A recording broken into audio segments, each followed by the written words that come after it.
aussi à la foi. Donc la foi devient l'élément central de la justification. C'est pourquoi, hommes et femmes de Dieu, c'est pourquoi notre manière de vivre, nos sensations, nos pensées, nos actions, en réalité, au-delà de la lecture des Écritures, des responsabilités, des positions, nos actions sont le reflet de notre foi. Même lorsque nous culpabilisons dans la prière, à la maison, dans la société, en famille, c'est le problème de foi. C'est un problème pas du sang. Le sang a coulé une fois pour toutes, Hébreu le dit. Et la grâce est disponible. Mais regardons, l'Esprit de Dieu est là pour rendre témoignage. Et il ne cesse de rendre témoignage. Mais il faut cet élément-là qui nous amène à accepter. Donc à croire et accepter pour s'approprier justement la vie de Christ. Accepter qu'en mourant, il m'a donné son âme. En mourant, son sang m'a vivifié. Pour arriver là, il faut des êtres de foi. On ne peut donc pas parler de la justification par le sang sans parler de la justification, sans parler justement de l'élément qui amène à l'acceptation de la justification par le sang. Il faut la foi. Et donc, une église forte n'est pas une église qui sait que Christ est mort à la croix. Une église forte n'est pas une église qui sait que, mais on est sauvé par la grâce. Une église forte n'est pas une église qui sait que l'Esprit du Seigneur rend témoignage dans notre esprit qu'on est enfant. Une église forte, c'est une église qui a la foi. Parce que rien ne peut se faire sans la foi. Les apôtres de Christ étaient des juifs qui connaissaient les Écritures, la Torah, certainement qui connaissaient la Torah. Mais remarquez que l'église est née avec des gens qui connaissaient la Torah et qui sont détachés de la Torah.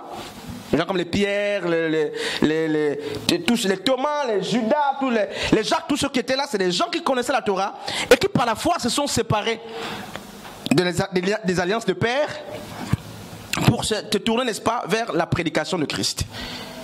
La justification donc par le sang, oui, c'est le sang qui justifie, n'est-ce pas? Mais c'est impossible que le sang justifie ceux qui n'ont pas cru. Donc le problème, c'est la croyance. On a des problèmes de croyance.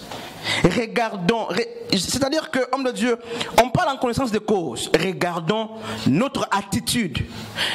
Parce que la prédication de la justice, la justification de la justice de Dieu, a pour rôle non pas de nous faire seulement comprendre notre lendemain, de nous donner l'assurance, mais dans le monde présent, nos mouvements sont orientés par la compréhension de la prédication de la justice, de la justification. Les gens qui culpabilisent dans la présence de Dieu n'ont pas compris la justification. Donc lorsqu'on prêche la justification, ce n'est pas pour amener les gens au péché. Si les gens se saisissent de ça pour aller au péché, c'est des pervers, c'est des païens peut-être. La justification vient positionner l'homme. La justification vient guider l'homme dans toutes ses actions. Romains 8, à partir du verset 1er, Paul, qui avait compris le principe de la justification, a dit, il n'y a plus de condamnation pour ceux qui sont en Christ, pas ceux qui se sont séparés ou ceux qui sont loin, ceux qui sont en Christ. Il dit il n'y a aucune condamnation. C'est quoi, hein, Gaïla, la condamnation c'est quoi? Il parle de quelle condamnation là? Hein? Julien, il parle de quelle condamnation là?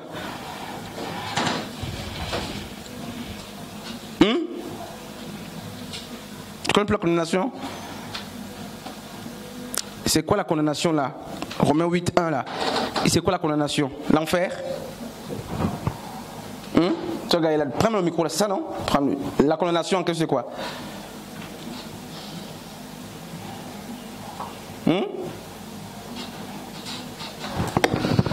Dans Romains, on fait allusion à la condamnation qui est l'enfer.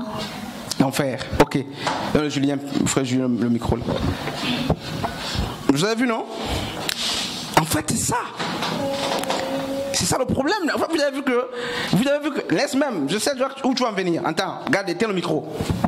Vous avez vu que, si on disait la sœur Gaëla remplace le mot condamnation dans Romains 8.1, elle veut dire quoi?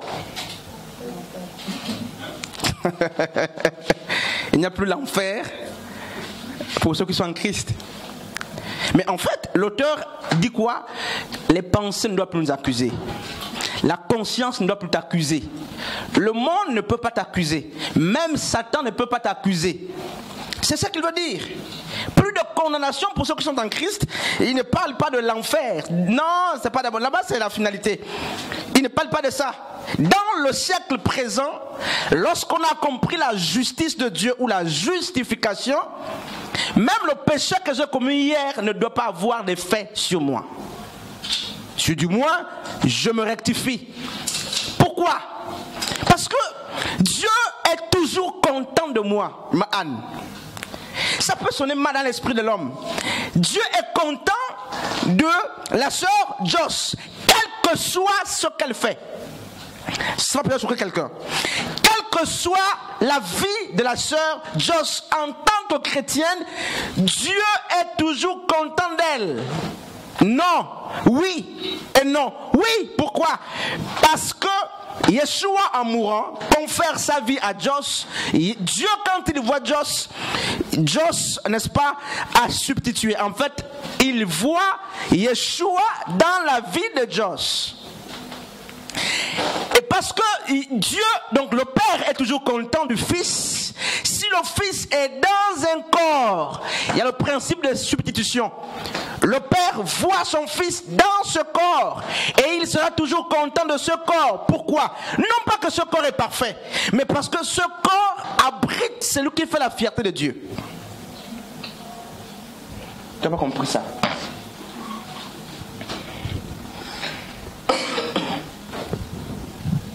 Ma Anne. Toi, Joss, non, sœur, regardez là. Oh Seigneur. Regardez quelqu'un qui a fauté hier, qui a peut-être menti. Alors, à quel moment vous êtes content? Ou Dieu est content de vous quand? Dieu est content de toi à quel moment? Quand tu te lèves le matin, tu as beaucoup prié, beaucoup médité. Dieu est content de toi quand? Depuis le jour où tu as eu foi et tu as cru au sacrifice, le cœur de Dieu est content à ton sujet. Depuis le jour où tu es sorti des ténèbres, tu as accepté le sacrifice de Dieu, de Yeshua. C'est ce jour que la joie de Dieu, frère, s'est élevée. Dieu est content de toi depuis le jour où le Fils est en toi. Depuis le jour où il voit le Fils en toi. Et Paul dit que ce n'est plus moi qui marche, n'est-ce pas? C'est Christ qui vit en moi. C'est lui qui marche, ce n'est plus moi qui fais, c'est lui qui fait en moi. Regardez la portée des choses. Alors comment quelqu'un qui a fauté hier, homme de Dieu, regardez comment on tue parfois certains cultes, certaines réunions de partage. Je viens, Dieu me dit, regarde l'attitude des gens qui ont péché la semaine. Regarde les visages, regarde l'attitude. Et parfois je regarde, je suis pas au fond, je regarde, je dis non. Là, les gens sont en train de penser au péché de la semaine et ils viennent tuer le sens de la communion. Ils viennent fragiliser le sens de la communion. Et Satan acclame. Voilà, il ne peut pas adorer Dieu parce qu'ils n'ont pas lu Romains 8.1 qui dit plus rien ne te condamne. Hier ou avant-hier, ils sont allés boire n'importe comment. C'est mal la débauche. Mais quand tu es justifié, tu comprendras que toutes ces choses ne peuvent pas me séparer de l'amour de Dieu. Et Paul a dit, qu'est-ce qui peut me séparer de l'amour de Dieu? Ni la mort, ni l'argent, ni ceci, ni cela. Les ni là, quand vous comptez les ni là, il y a beaucoup de ni et chacun peut ajouter. Oh frère, les hommes matures, une église mature, est une église où la joie de Dieu rayonne. Pourquoi? Le sang a coulé. Le sang a coulé et plus personne ne le fera couler. Il a coulé. J'ai le souvenir que le sang a coulé. Donc quand une pensée vient m'accuser, je dois rappeler à la pensée qu'il y a le sang qui a coulé. Homme de Dieu. Quand une pensée souffle dans mon oreille, je dois rappeler à la pensée qu'il y a un sang qui a coulé. Je suis tombé hier, avant-hier, ça dépend, matin. En réalité, quand quand je suis bien circoncis de cœur, quand j'ai compris le principe de la justification, ça ne peut pas m'empêcher de me tenir dans la présence de Dieu. Pourquoi? Parce que je n'adore pas Dieu avec mon corps, avec mes efforts. Non, c'est pas, Dieu me voit comment, non pas comme j'étais avant d'avoir Christ. Depuis que j'ai Christ, il voit Christ en moi. C'est pourquoi je plais toujours à Dieu.